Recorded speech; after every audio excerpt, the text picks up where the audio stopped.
प्रदूषण पर कैसे रोक लगाई जाए, doctor Arvind Kumar, officer in charge Krishi Vigyan केंद्र बाबूगढ़ हापुड़ ने जानकारी देते हुए बताया। जनपद हापुड़ के कृषि विज्ञान केंद्र बाबूगढ़ के इंचार्ज डॉक्टर अरविंद कुमार ने आज हमसे वार्ता करते हुए बताया कि प्रदूषण पर कैसे रोक लगाई जाए। डॉक्टर अरविंद ने बताया कि उन्होंने किसानों को पराली जलाने के विषय में जानकारी देते हुए कहा कि कोई भी किसान भाई अपने खेत में पराली को ना जलाए, उसके लिए उसे गलाकर खाद बनाने के लिए हमारे पास विभिन्न प्रकार की दवाइयां उपलब्ध हैं, जिससे ना तो प्रदूषण फैलेगा और ना ही बीमारियां बढ़ेंगी और किसानों को उसका बेनिफिट भी होगा। उसे गलाकर उसका खाद बनेगा और उसकी पैदावारी बढ़ेगी और इससे हमारे एनसीआर और जनपद में प्रदूषण पर भी रोक लगेगी। डॉक्टर अरविंद ने बताया कि यह जो फैक्ट्रियां चलती हैं जिनसे बीमारियां बनती हैं, उनकी चिमनियों में से एक जहरीला केमिकल का धुआं निकलता है, जिस पर सरकार को ध्यान देना चाहिए और उनके खिलाफ भी कार्रवाई होनी चाहिए। गुलफाम सैफी, संदेश धरा।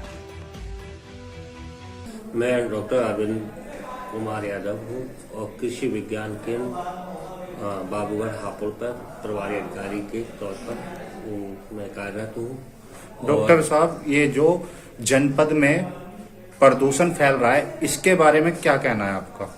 बिल्कुल, हमारे जो आज एनसीआर रीजन में हमारा पर्यावरण बहुत दूषित हो रहा है और इसको लेकर हमारे सरकार बहुत सजग है और वो हर पहलू को इस पे हम लोग देख रहे हैं कि कहाँ से ये प्रदूषण आ रहा है। तो जो कृषि विज्ञान केंद्र का दायित्व है, इसमें भी ये देखा जा रहा है कि किसान अपनी पराली को जलाते हैं और जो गन्ने की पत्ती है इसको फूकते हैं। तो मेरा ये मानना है कि इनको अवेयर किया जाए और ये पराली अगर नहीं जलाई जाए तो उसमें हम प्रदूषण से भी बचेंगे, साथ ही साथ किसान भाइयों का, हमारे जो है मृदा का स्वास्थ्य है वो अच्छा होगा और मृदा का स्वास्थ्य अच्छा होगा तो बट नेचुरल हमें जो है अच्छी पैदावार मिलेगी और मृदा हमारी जो है हमें मतलब स्वस्थ होगी और हम आगे प्रोग्रेस की तरफ बढ़ सकते हैं। डॉक्टर साहब, इन फैक्ट्रियों के बारे में क्या कहना चाहेंगे जो प्रदूषण फैला रही हैं? दिन पे दिन सांस लेने में भी लोगों को दिक्कत हो रही है। बिल्कुल, जो प्रदूषण फैल रहा है इसमें जो फैक्ट्रियां हैं, अगर इनका नीचे प्रदूषण आ रहा है तो इनकी जो धुआं का जो चिमनी होती है, इसको जो पैरामीटर है उसके अकॉर्डिंग ही रखा जाए, ऊंचा किया जाए। साथ ही उनके जो प्रदूषण से संबंधित नॉर्म है उनको अपना वो कायदे से उसमें रखे जाएं कि किस तरीके से ये पूरे नॉर्म है वो वाटर प्रदूषण का ज्यादा इनका दायरा बढ़ जाता है।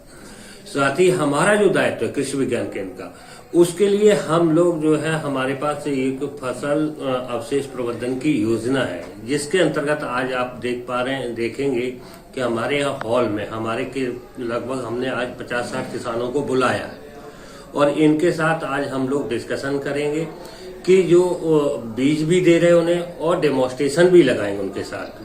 वो धान का खेत है और गन्ने का खेत है, इनमें हमारे डेमोन्स्ट्रेशन लगाए जाएंगे और किसानों को ये सिखाने की कोशिश करेंगे कि जो हमारी पराली है उसको उसी में अगर दबा देते और बीज हमारा जो उसमें लगाते तो उससे बीज मतलब पर्यावरण तो हमारा प्रदूषित होने से बचेगा ही, साथ ही हम अधिक उपज भी ले सकते हैं। ऐसी तकनीक का आज हम प्रशिक्षण दे रहे हैं अपने यहाँ कृषि विज्ञान केंद्र पर और हम समझ रहे हैं कि हमारे जनपद हापुड़ के किसान पराली को नहीं जलाएंगे और इसको अपने खेत पर वहीं ही इसका प्रबंधन करेंगे। डॉक्टर साहब, एक बात और पूछना चाहूंगा, जैसे कि किसान लोग हैं, ये किसान भाई अपने खेतों में पराली फूकते हैं, गवर्नमेंट उन पर जुर्माना लगा देती है और ये जो फैक्ट्रियां हैं इन पर कोई जुर्माना नहीं लगता, इनके बारे में क्या कहना चाहेंगे आप? देखिए, ऐसा है, हमारा जो दायरा है वो हमारा खेती बाड़ी से संबंधित है, तो मैं खेती बाड़ी से संबंधित दायरे पर ही बात करूंगा, क्योंकि वो प्रदूषण कंट्रोल बोर्ड अलग है, तो वो लोग अपना उसके पैरामीटर समझते हैं और उनकी अपनी निगरानी रख रहे हैं।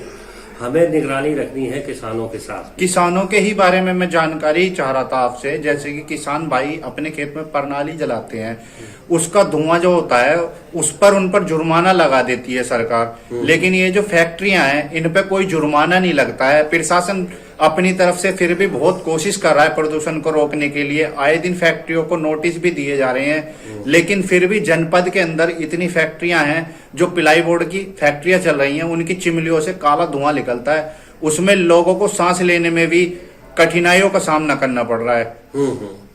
ये अगर ये खबर आप देख रहे हैं और ये आपने सवाल उठाया, ये बिल्कुल जायज सवाल है आपका, लेकिन इसका जो कंट्रोल है वो कंट्रोल